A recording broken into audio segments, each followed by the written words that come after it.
নারায়ণগঞ্জের রূপগঞ্জে হাজী আয়াত আলী উচ্চ বিদ্যালয় ও গন্ধর্বপুর বহুমুখী উচ্চ বিদ্যালয়ের শিক্ষার্থীদের সঙ্গে মতবিনিময় করেছেন বিএনপির জাতীয় নির্বাহী কমিটির সদস্য মুস্তাফিজুর রহমান দীপু ভূঁইয়া। 23 সেপ্টেম্বর সকালে আয়োজিত এই অনুষ্ঠানে তিনি শিক্ষার্থীদের কাছ থেকে সরাসরি সমস্যা শোনেন।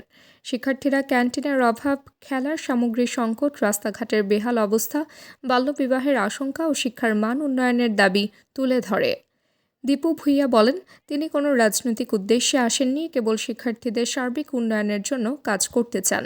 প্রয়োজনে ইউএনও সহ প্রশাসনের সঙ্গে বসে সমস্যার সমাধান করবেন বলেও আশ্বাস দেন তিনি।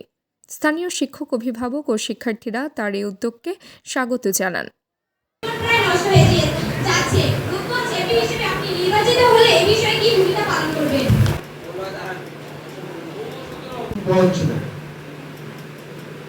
বছর বয়সে আমি ঢাকা থেকে গাউসিয়া এসেছি, হেঁটে আসছি। কারণ কি জানো, আমি চিন্তা করছি যে আমার একটা কমিটমেন্ট বাংলাদেশের একটি বিখ্যাত পরিবার। আপনার দাদা জনাব গৌরব ভূঁইয়া, যিনি এদেশের একজন সৎ ব্যবসায়ী ছিলেন, তার জীবনে নবম ও দশম শ্রেণীর ব্যবসা উদ্যোগ করে পাঠিয়ে ছিল। কথাটা হলো যে আমরা তোমরা অনেকে মিলে এই পাঁচটা তোমরা কি আশায় এই আন্দোলনটা করেছিলাম বলতো?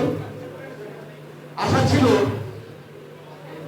পুরো দেশটাকে চেঞ্জ করবা, রূপকথা চেঞ্জ হবে, এই আশাই তো তোমরা আন্দোলন করেছিলাম।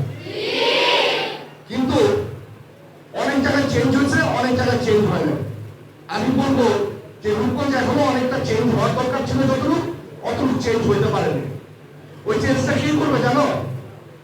ওই চেঞ্জটা কিন্তু আমি তোমাদের দিয়ে আবার করাবো। তাবাসসুম হকানিকা, দৈনিক আজকের বাংলা। দৈনিক আজকের বাংলা .net